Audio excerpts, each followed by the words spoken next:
Wisp Sports Radio, the voice of women in sport. Welcome to Season 1, Episode 16 of the WeCOACH Podcast on Wisp Sports. Every 2 weeks, we sit down with some of the best and brightest women coaches, leaders, and industry experts in the world of sports for fun and inspiring conversation. I'm your host, Megan Kahn, Executive Director of WeCOACH. This podcast is a co-production of WeCOACH and Wisp Sports. WeCOACH is the premier nonprofit organization committed to recruiting, retaining, and advancing women coaches of all sports and levels. Through our programming, events, and content, we are changing the landscape for female coaches and inspiring the next generation of young women who dream of following in their footsteps.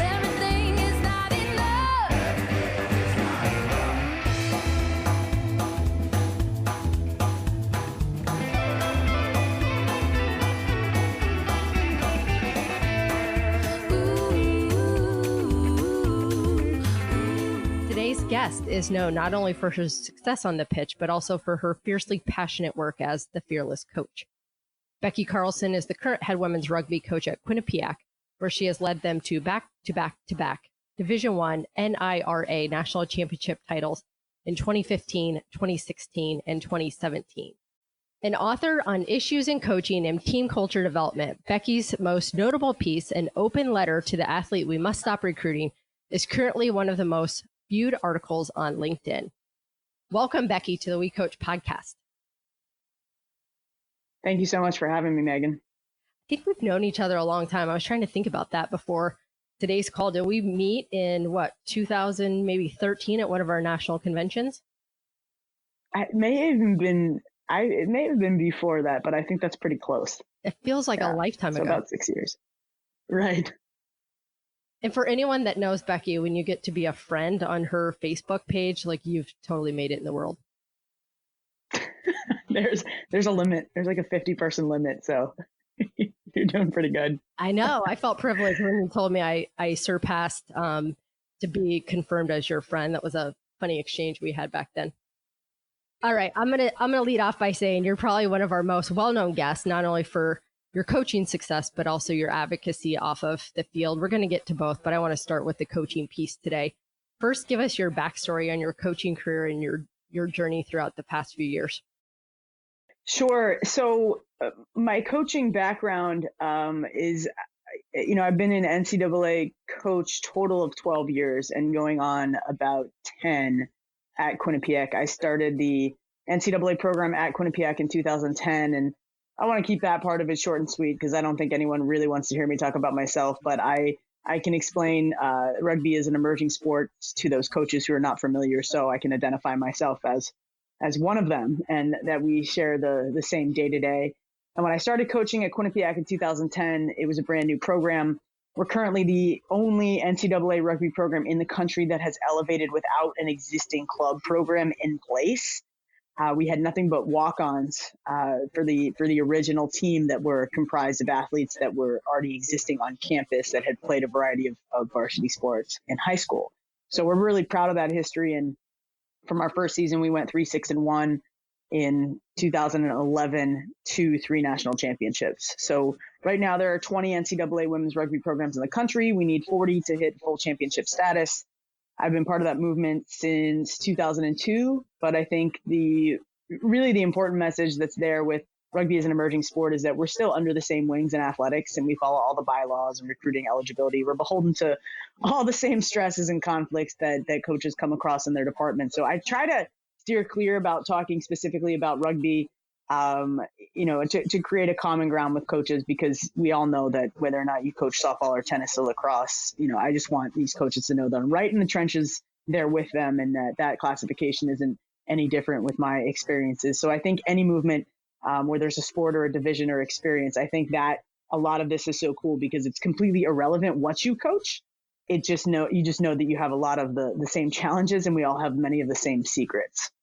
Which I think, you couldn't have teed that up more perfect for me, because that makes WeCOACH unique, right? Outside of all the other sport associations, and so that we're identifying with coaches themselves, regardless of sport, and bringing together people who sometimes, as you know, on campus can get their blinders on and stay in their own little silos and forget that there's all these other females coaching other maybe genders or even other teams in sports, but have some of the same challenges and some of the same successes. And there's a lot to be said about sharing across sport and division and levels.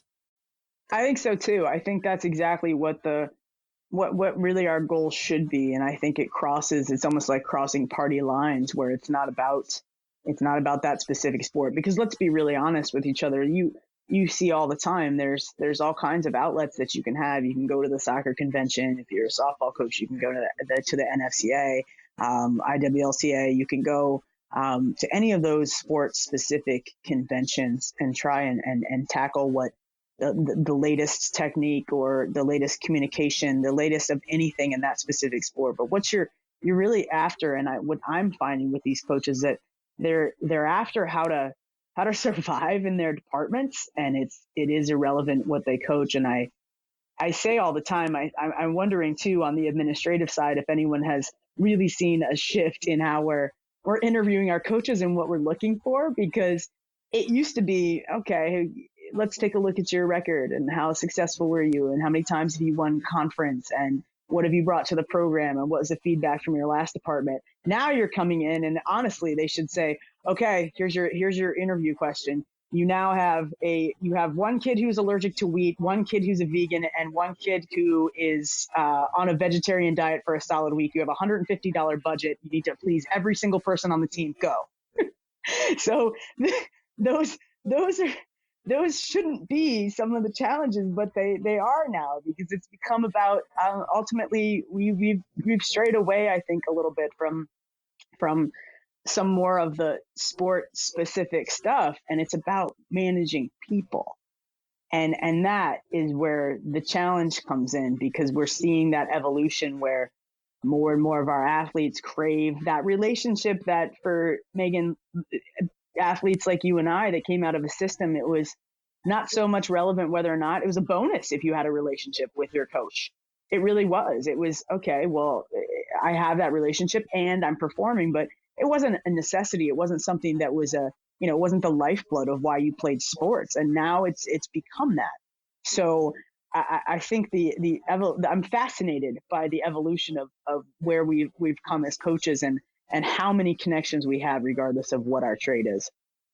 Yeah, talk about that evolution, right? And in your time as a coach, kind of just talk about some of the things and some of the changes maybe you've had to make to your coaching style over the years. Yeah, I think that if I would say in the beginning of my coaching career, I see this now with many of the younger coaches, because if you think about it, if you go back, I'm 38, and if you go back 10 more years, you have coaches right now that are in their late 20s. They're still in that generational period where you didn't have to have that close relationship. A lot of what you did and how you performed wasn't based upon only feedback from the coach. And I would say early on in my career, that was one of the things that while I valued all of my athletes and loved and respected them for the people that they were, I was almost a bit reticent to ever show that part of it, because that was coming from an environment that there were no, military bases, there were no female coaches out there. There were very few sports for young girls. So it was often an environment where it was all boys.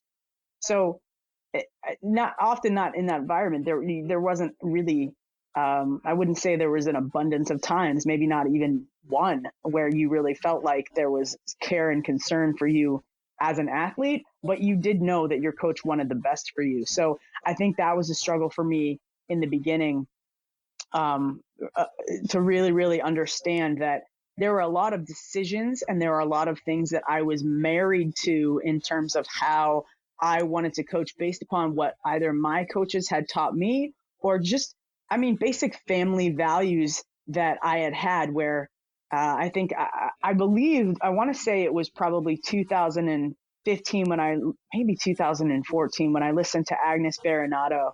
She's now at Kennesaw State. She was actually speaking about, she had I want to say 9, I don't want to mess that up, maybe 9 siblings.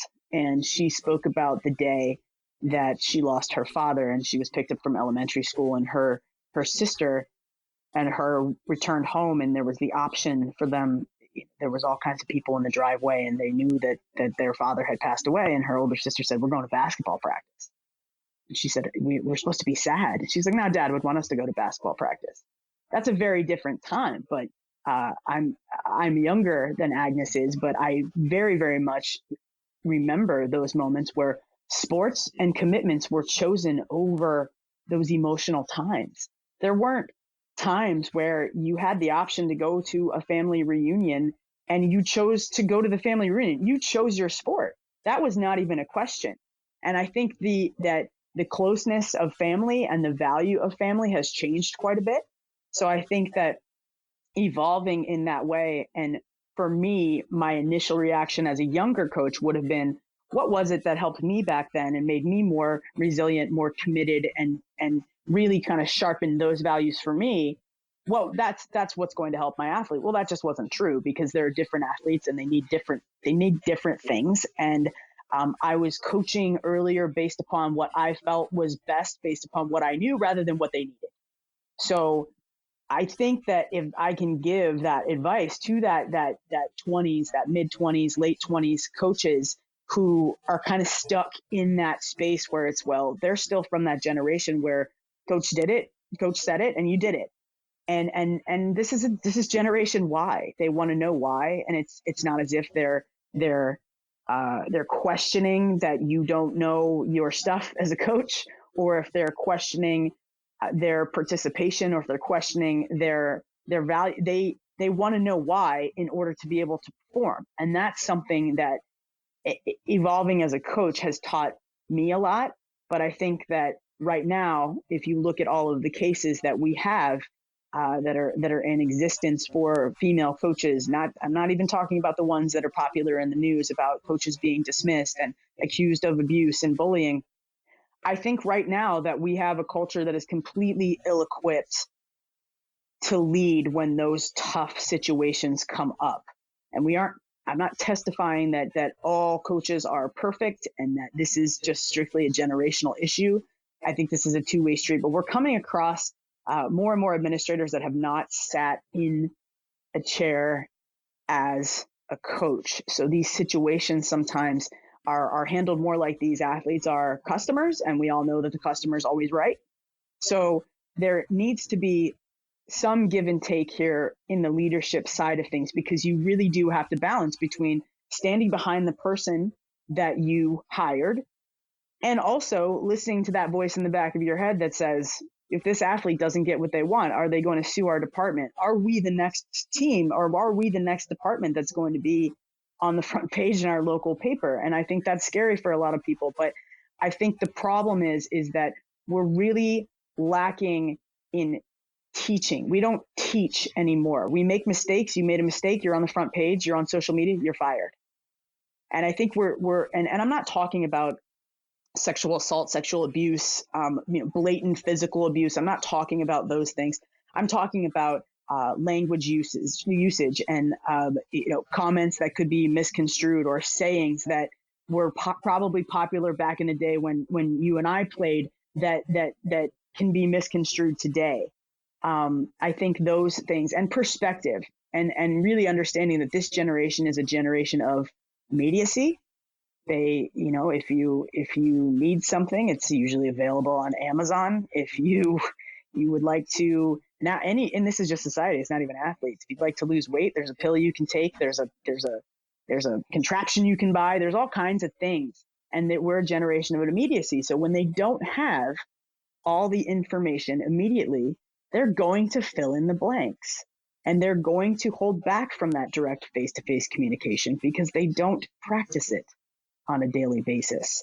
So I think all those factors combined have put us in this precarious situation that I think we can find our way out of if we talk about solutions together. But I think the last part of that puzzle is the hierarchy development that has occurred, where it's no longer a collective conversation at the table. It's the athlete and the administration having a conversation, and the administration and the coach having a conversation. And sometimes the coach is left out of that equation completely, where decisions are being made and program perspectives and assumptions are made without that coach present. So I think that's where we're we're losing some of our footing, and we're also losing some of our commitment to some of the most basic values that athletics has to offer and lessons that it has to teach us. Yeah, when you talk about values, and I know team culture for you is always front and center, how would you describe your team culture in 3 words? 3 words. Oh, I could do it in probably 7. build the culture and the winning arrives is how I would describe it. I think that focus, we talked about it a little bit earlier, focusing on the person and their desires, and really work your craft at a pace and a precision that really places your athletes' goals directly in front of them. You're not handing them the goals. It's really just about, making it so that your coaching is simply guidance that helps them choose how badly they want what is there for them. I think we're there to show them all of those possibilities. We're not there to climb their mountains. We're not there to do their workouts, and we're not there to meet their goals for them. And when our athletes feel that their goals are accessible, attainable, and worth the sacrifice, that's where the work comes from. So we can, as coaches, we can write down the best locker room speech on the planet, but we're just guides, and we aren't, and we shouldn't be the center of their motivation. So I think that's a huge one for me. Yeah, absolutely. So I want to know, so when you started the program in 2010, there was 0 team culture, right? And so there's probably, I know you have a ton of followers that follow your work, follow your articles, are interested in what you have to say. How did you build that team culture from ground zero? And then once you got it, let's talk about your national championship seasons and some of those seasons. And now you have a really thriving team culture. So how did you build it, and now how do you sustain that? Like, can you give us examples of what you did and what you do?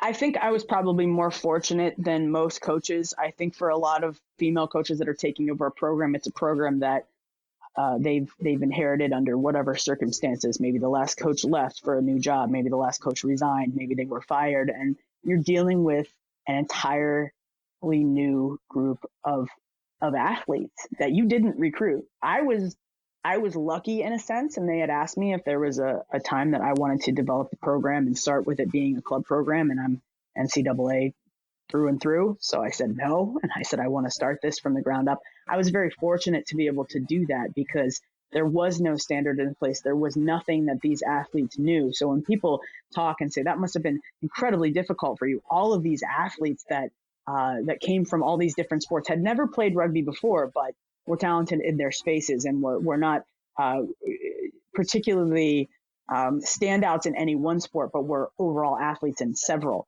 So it wasn't actually as difficult in carving out that culture because they didn't know anything different. So that was an opportunity, a positive opportunity to really build that out. And I mean, I had 60 athletes try out and 12 made it. And usually when I tell people that 12 people made it, they kind of scratch their head a little bit. And it was really about finding the athletes that wanted to be there. And I think the correlation between how I can compare that to programs that are already in existence or programs experiencing that second year syndrome is, when you have to transfer over into a different culture, or maybe it's athletes that you didn't recruit. Sometimes we want that to happen faster. I think sometimes that we struggle in recognizing that those opportunities that we have with those athletes, while they may not arrive immediately, we have to be really patient in that. But when I turned over that I don't even want to say I turned over a culture. We were just creating a culture. It had to be for the people that wanted to be there. And what you're going to experience when you take over a program, not necessarily build one, is there's going to be athletes that aren't on board. There's going to be athletes that are not going to see eye to eye with what you're trying to do with that program. And I know this because second year syndrome, as I just mentioned, when you have a new coach and you're trying to figure things out, I think what's pretty incredible about the culture compared from men's sports to women's sports is what you find is a new coach comes in and the media will treat it like it's the draft. They'll say, oh, five men are transferring out. That makes so much sense because this guy is going to build his program the way that he wants to build his program. And the males have an honest conversation with their head coach, and he says, well, maybe you're going to play, maybe you're not. And these young men go to transfer. That doesn't happen all the time in women's sports. I think as female athletes, they kind of wait and see. They have a connection, a deeper connection maybe to that university, and would like to see if they can stay. And so it's really, a lot of times in these female sports, the athletes they'll stick around, and it's more dictated by, what they think of the coach rather than the other way around, where the institution says, we've hired this male, we believe in him, and if you're not on board, it's okay for you to go. We don't treat women that way. We expect them to come in and really develop with whatever they have, no matter what players they have, no matter what history or drama comes with that. And we're expected to clean that up. And if we're not popular right away, you're going to see that in your end of the year surveys, which I think it's so difficult in itself to even build a culture from the athletes that you recruited. But think about having 50% that were recruited by another coach and they have a completely different idea of what the team culture should look like. And one of the things that I wrote about recently was talking about how just because you have a different philosophy when you come in and take over for the previous coach, it doesn't mean that all cultures are bad. You read about it a lot saying, oh, we're here, we're going to turn this culture around. We're going to turn this culture around. I think as coaches, we all bring something different to the table, and we all may coach differently, but it doesn't mean that the previous coach was not doing right by the program. So I think we need to be careful in our language. That actually led to the article of the next coach, the female coach who sits in my chair, because I think as women, we don't know what the struggles are of a lot of the female coaches who came before us. And I think we become less interested in learning about the journeys of those female coaches, because it's about obtaining that position and about that paycheck. I have to tell you, I think just observing what's going on right now in the world of women's basketball, and I ask plenty of major Division I coaches behind closed doors, is this really what women's basketball is like? And is there a solidarity around the corner at all? And they're like, it's pretty much kill or be killed. And I think we're seeing that. We're seeing that with the transfer of Vina Westbrook from Tennessee, who had some choice words for Holly Hesse on her way out, and now Gino has picked her up. And you're seeing over at Louisville the possibility of the assistant coach from Georgia Tech being taken on, pending whether or not the two kids from Georgia Tech transfer. And it's like, for me, the first thing that I do when I see a kid that's transferring that contacts us, I actually contact the other coach. And I say, well, what was this athlete actually like? Because you don't need to have one problem going from another, but that's actually not a conversation that's happening a lot of the time. So that solidarity, and I'm not saying it's just women's basketball, but that solidarity, I think I struggle with, because we're so willing to erase the last coach and so willing to just get ours, that we're not really paying attention to what's going on around us. And then when we find ourselves in those situations in the departments, it's because we really didn't have a whole lot of respect for understanding the history of how the program has been treated in the past. And I think I call it the honeymoon phase, where if you're the next female coach that has come in and you're taking over a program, and you're all of a sudden being I say showered with everything that the previous female coach did not get, that will go away. And I think that many female coaches recognize that. They just realize it a little bit too late. And that historical perspective and chance to ask those questions about what have been my resources in the past and why hasn't this happened before, I think that we miss those chances. So I think that's a huge issue, trying to just look at the lines between who's allowed to build team culture and who's permitted to cut loose the athletes that are not on board. Well, and you're spot on. What we're seeing happening with particularly women's teams is at an all-time high, where we haven't seen or experienced this. And with the availability of everyone knowing everyone else's business and how they're able to get this stuff done, mean, this could be a whole nother podcast in and of itself. But we're not experts, right? And you as coaches are not equipped to deal with some of the things that now our student athletes are coming to campus with, right? And even just if we could just open the lid on the mental health and wellness issues, and coaches aren't equipped, administrators aren't experts necessarily, and it puts people in very precarious positions. I think it does. And I say it all the time. Coaches are not mental health professionals. And I think that now we've gone from a place where 10 years ago, if an athlete had a problem and you were sitting in your office and you were listening to that problem, that you would feel comfortable having a conversation with them.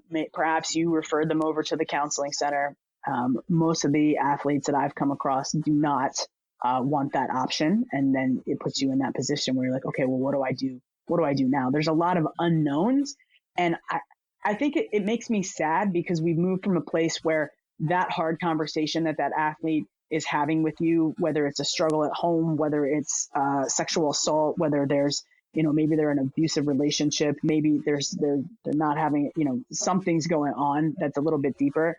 I think we've moved from a place of wanting to help to fearing what happens if we don't go through the correct steps to help that athlete. I think litigious fear has consumed us in so many ways that it really has diluted those moments where an athlete explains to a coach that they've had this horrible thing happen to them, and immediately the coach is thinking back to the 6 slides that they had from the staff meeting 6 months ago from the Title IX coordinator, thinking, oh my goodness, who do I go to next? I've just been shared this information. If I have this information and I don't know what to do with it, who do I go to? What's going to happen if this doesn't make it up the chain? And it's all those unknowns that are just, like I said earlier, these should be questions when you're interviewing coaches and asking how they deal with these type of situations and these types of scenarios, because it's become less and less about championships than it has about how you manage people, how you think on your feet, and what kind of background that you have that makes you prepared, I think, mentally, emotionally, and legally, which sounds terrible because we're not lawyers either, but it really does make you as a coach feel vulnerable. I don't want coaches to feel vulnerable when their athletes share something with them. I want them to feel as though they're supported, but I think that we're the first and direct lines of communication to our athletes. And I think the other challenge is that when we're crafting these policies in terms of either mental health or standards or consequences, coaches aren't in the room for that. It's usually administrators that are saying, well, these are the cases that we've had. This is the outcome for it. This is what we should be doing, without thinking about the perspectives and the situations that coaches face every day. I guarantee you, if you're an administrator and you have a coach come to you at least once a week with something, they're not coming to you with the 9 other things. They're picking and choosing that one thing that maybe they need support on, but we're troubleshooting. That other 90% of the time, there are just these small things that we're having to deal with that just no one, not even some of my closest friends that know how passionate I am about coaching, would ever even imagine the amount of decision making that we have to do as coaches. And I think that us as a group and as a profession being left out of many of the policies that are being crafted by universities based on reactive, I would say less proactive and more reactive, based on reactive and less proactive. That's what I'll say. I think that we're not taking it into account that you have the soldiers on the ground who are your coaches, and those are the people that see everything firsthand. But it would be like any other profession, I think. If you have your soldiers on the ground that are working in the marketing room and the bosses are the only ones making decisions, you're going to have a problem when it comes to making policy because they weren't a part of it. So I think that's a big problem. Well, and I think also, right, one of the things when you're making the move from assistant coach to head coach, you don't even understand what some of those decisions are that are being made at 100 miles an hour, and you're faced with a situation and have to respond quickly until you've sat in that seat and faced that pressure. That's one of the things that we can, I think, as especially females, better equip our assistant coaches to be prepared with when they're a head coach. Sure. I think that can be, it really depends too, I think, on the department makeup, because I have a variety of coaches in my Fearless network where the operations are wildly different. Some of them are inclusive of all staff. Some of them are inclusive of only head coaches. And I think that's where a lot of our assistant coaches tend to miss out on some of that experience, because maybe it could be a head coach thing. Most of the time, I think it's a department thing to just include the head coaches. But I think we're not. Yeah, I absolutely agree. We're not teaching enough, and they're not able to see these things hands on because, again, those hierarchy lines that say there's admin, there's coaches, there's assistant coaches. We're not really working collectively, and I think that's probably more of an old school philosophy that, there are only certain people that need to be in on the conversation. And I don't disagree. A lot of times that, you as a head coach, you need to be in that meeting with your athletic director and have a conversation. You don't need to have your assistant coach present, but if you want them to understand more about this, because I think honestly, if you're an assistant coach, you're likely were a former athlete or a GA, and you need to be seeing these things. It's not just about sitting down with them and explaining how to deal with a budget. It's explaining about how to deal with people. Again, it all comes back to people management. So I think that's a struggle. I think the other part too is, for my former assistant coach who just went on to be a head coach herself, I think there was a lot of disregard for her presence, given the fact that she was an athlete before she was a volunteer, moving to an assistant coach, and now is a full-time head coach. I think there was a lot of disregard for what she brought to the table simply because she was labeled as an assistant coach, and because she chose to stay at the university that she played at. So I think that's even tougher for our younger female athletes to make that transition in, because there is very little respect there. And I think if you can immerse your assistant coaches as much as possible in that side of things, I think it's also very eye-opening when you move from being an athlete to a GA to an assistant coach, because you're starting to have an ear to all the conversations that you were never privy to before. And it really does open your eyes as a coach, because then you all of a sudden, the tables are turned and you become subject of how much your athletes assume and how much they replace communication with just what their perspective is. So I think that's probably a pretty top concern for a lot of the assistant coaches. Absolutely. You just mentioned your Fearless community. I'm going to kind of take this as a segue to talk about how you started the Fearless Coach. I want to kind of go down that path for a little while. Sure. So basically, for platform of the Fearless Coach and how it came about, like I said earlier, I've been in college coaching for 12 years, and we've just touched on in the first half hour talking about how many things have changed in that time. And during my tenure, after one of my most successful seasons, which was my first national championship, I became aware of abuse of athletes on another team, and I attempted to blow the whistle on that. And the ongoing abuse was based on athlete testimonies that had been happening for years. And I went to the higher ups, and it was made clear to me that was to remain silent, and that I was to remain silent. And at the same time, my team was actively vocalizing their disagreement with our former university's president's dismissal of our program's national championship. So we were really active in talking about and starting the dialogue on equality and treatment on campus between genders. So needless to say, it was putting a big target on my back. And I knew it was only a matter of time before I would be under some kind of scrutiny, because that's really the order in which it operates in athletics when you have a female who disagrees or has too many questions, I think, than the athletic department would like.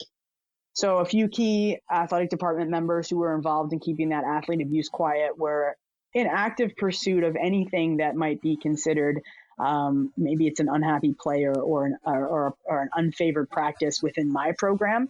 And just like that, I was reprimanded. I had a permanent letter placed in my file that I was abusive, insensitive to mental health, that and all these, a whole list of accusations that were wildly untrue. But I recognize that this is the order of things. This is where the paper trail starts. So I was called many things in that letter, such as manipulative or pushing a female agenda on my players. And I'm a strong individual, but it was absolutely devastating. It was untrue. And I went to work for about 6 months feeling like I had the flu. The second I stepped in the door, I felt ill.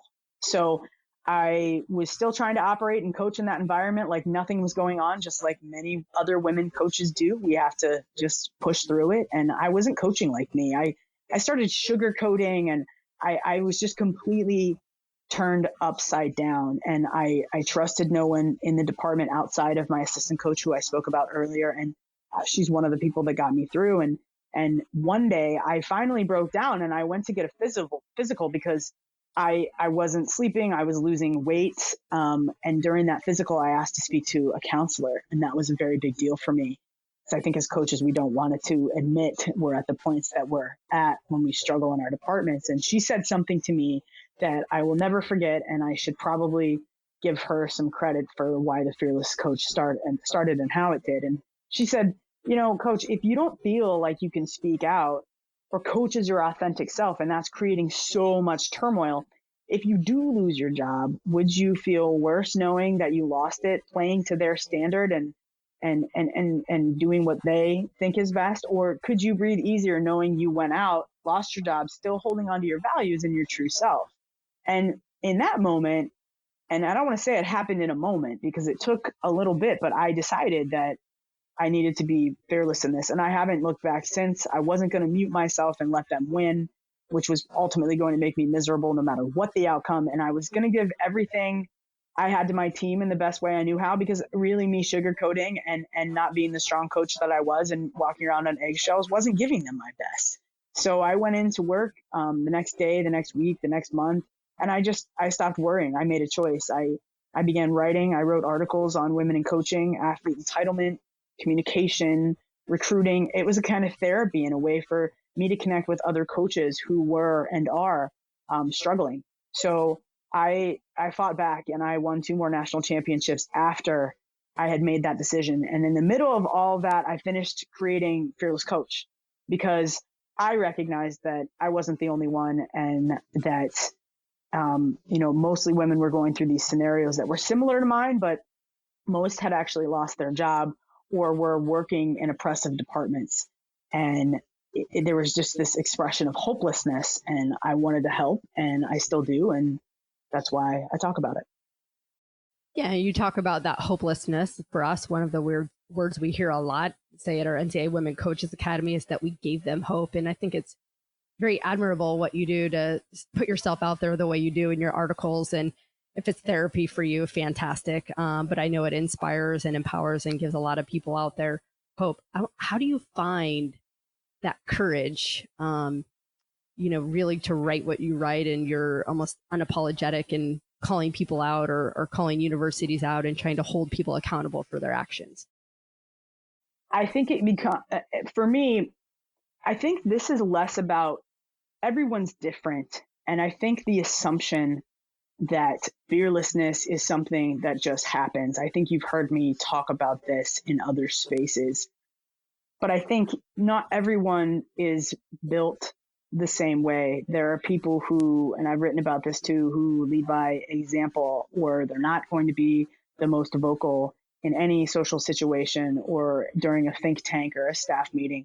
And that's okay. There are many different versions of fearlessness, and it's less about, I think, what makes me fearless than the I want to say the formula for what can help anyone become fearless. And I think that when people imagine being fearless in your athletic department, it's not solely about being fearless in your professional life. You have to be practicing this in other places. It's interesting. I was in the grocery store the other day, And there was a gentleman who was talking away on his phone. And I know that there were 4 or 5 people behind me in line.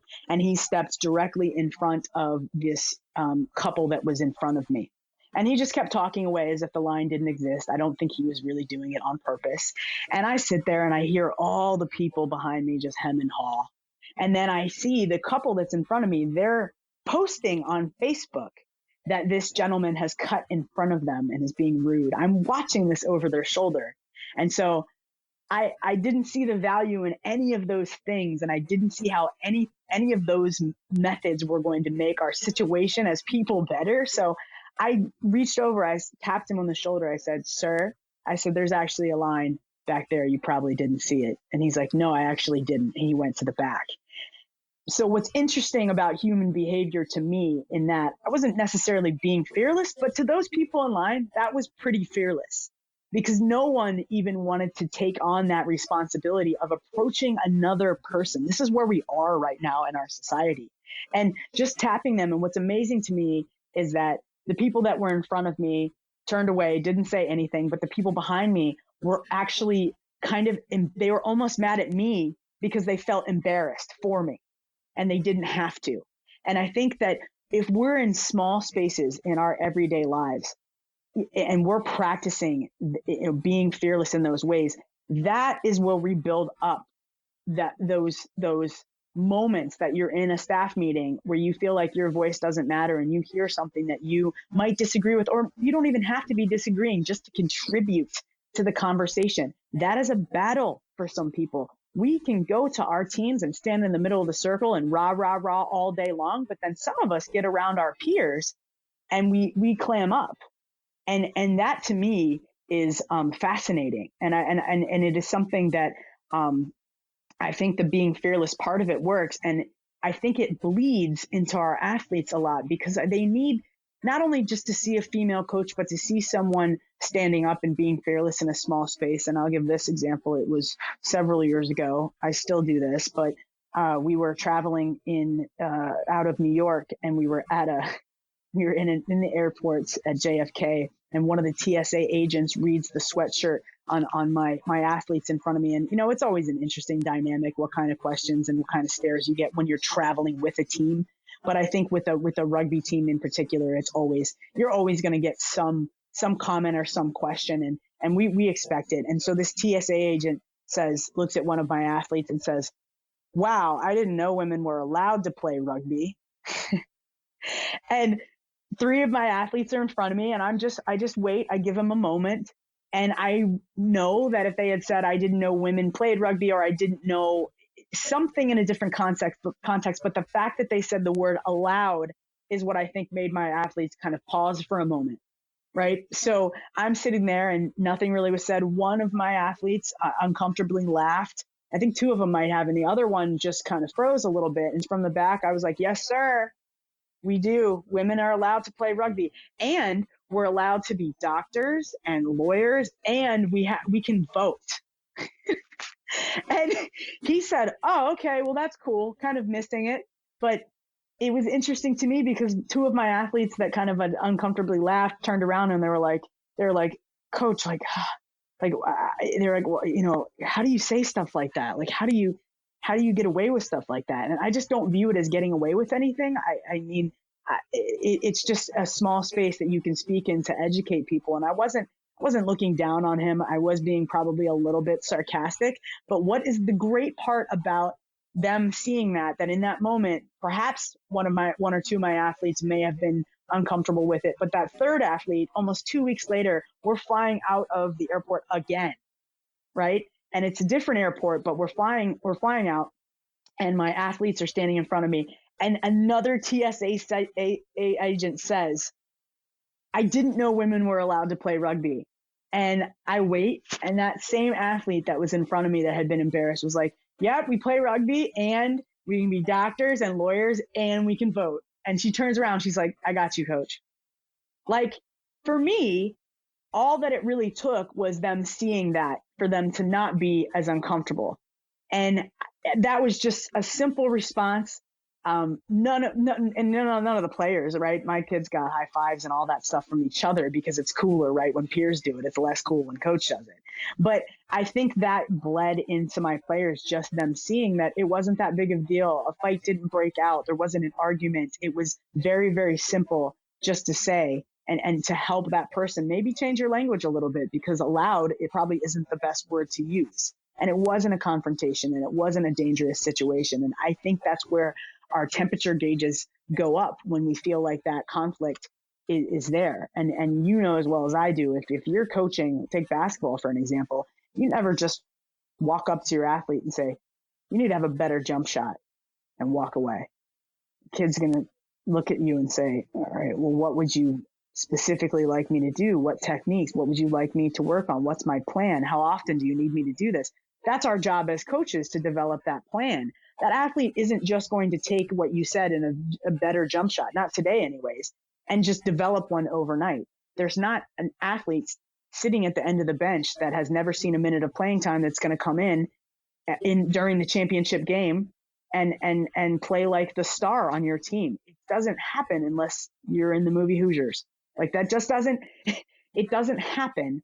And we need to understand that we're really about strengthening our fearless legs. And it's not, and the crazy part is I hear a lot of women that are in their 50s, 60s, 70s that will be keynote speakers. And I love listening to this, and I love listening to their experience and what they had to go through. And they will say, don't wait until you're winning. Don't wait until it's safe for you to speak up. Like, you need to speak up now. Well, the reason that they're in that age bracket and they've been waiting is because it wasn't safe at that time. It makes complete sense because they had a many years to strengthen their fearless legs sitting down. So eventually they could stand up and be the keynote speaker and say, this is what I went through. Please don't wait like I did. Please don't wait until you think you need a national championship to stand up. And that part of it is where, when you're speaking to a Division III assistant coach who's 25 years old, who has no roadmap to figure out how they become fearless in their space, it's really, really difficult and virtually impossible to expect them to take that one speech and walk into the next staff meeting and suddenly have all of these things to contribute and to be speaking out. It doesn't happen that way for the majority of people. I tend to think I am very different in that regards. I've been that way my whole life.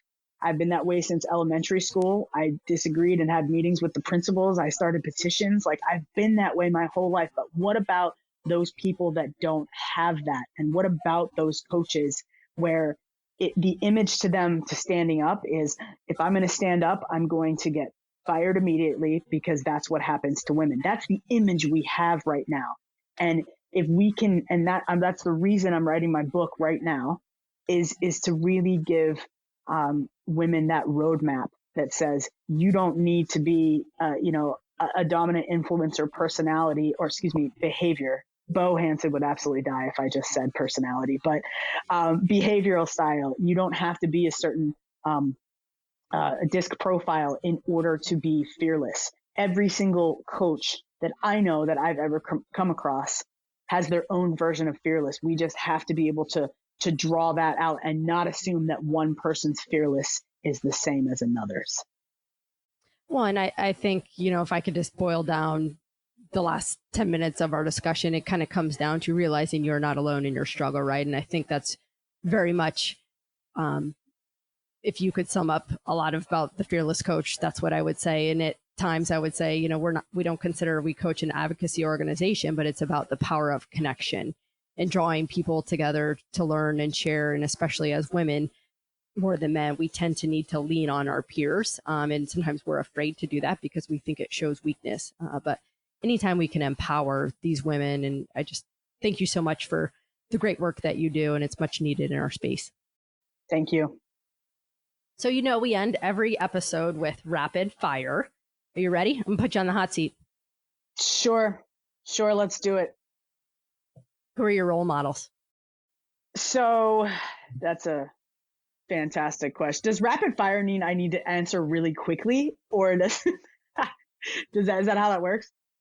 Typically, but that's okay. So You do you okay, today. fine. No, I will. If I had to put a name to it, I would say it's Nancy Hogshead-Makar. I mean, she is the founder of Champion Women. She's an athlete, advocate, lawyer, sexual assault survivor, Olympic medalist. You can't Google Olympic athlete rights and sports advocacy and not see Nancy's name. And I am completely energized by the movement she's involved in. And at times I'm a bit amazed at what she's achieved in a very, in the same breath, I'm hopeful that there's a better and safer future for athletes, because if you really look at it in terms of fighting equality and issues, Nancy's right out there, and she's talking about these issues unapologetically in some of the most important spaces. And Nancy's it. If you want to talk about advocacy, Nancy is at the forefront. And for me, I think that's why I gravitate toward what she's done, and I model a lot of what I want to be in terms of an advocate. And I think I'm fascinated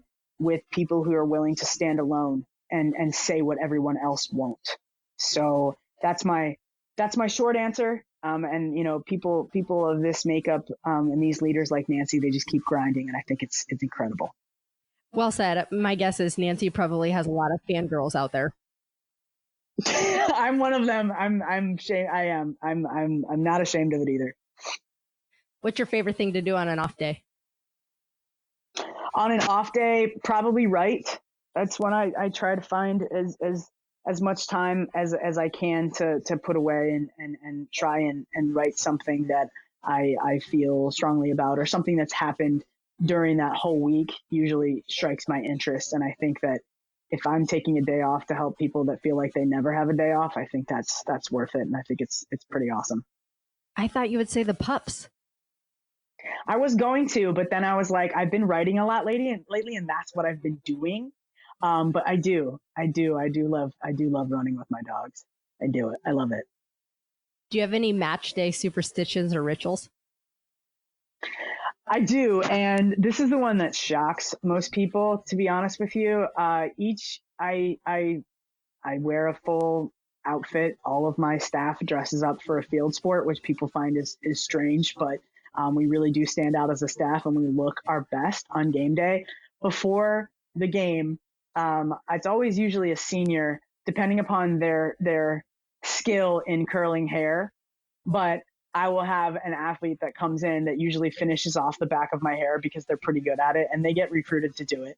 So not recruited to my team to do it, but recruited on the team when someone's like, coach, the back of your hair. And I'm like, oh, really? You want to help out with that? Great. They become that person. So it's a curl or two that they help me with in the back, but that has literally become a tradition. That and buying a buy five before the game, because I have to have a buy five during the game.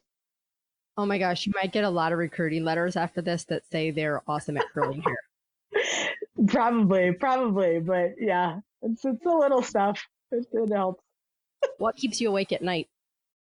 I think this literally does too. It's that point where your head hits the pillow and you have this idea that there's got to be something better for our coaches in general.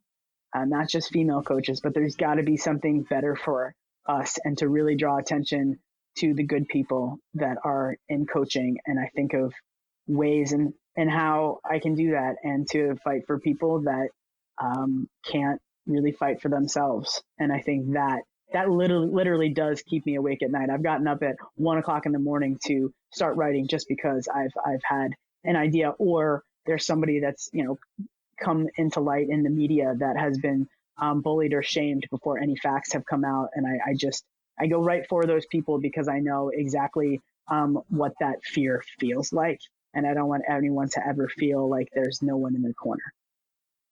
Well, then I'm going to take an opportunity to ask one more question. So what's your last bit of advice for all the females out there to help them? And you use this word in probably some of your opening comments about surviving. And I like to say, how do we help them thrive, not just survive?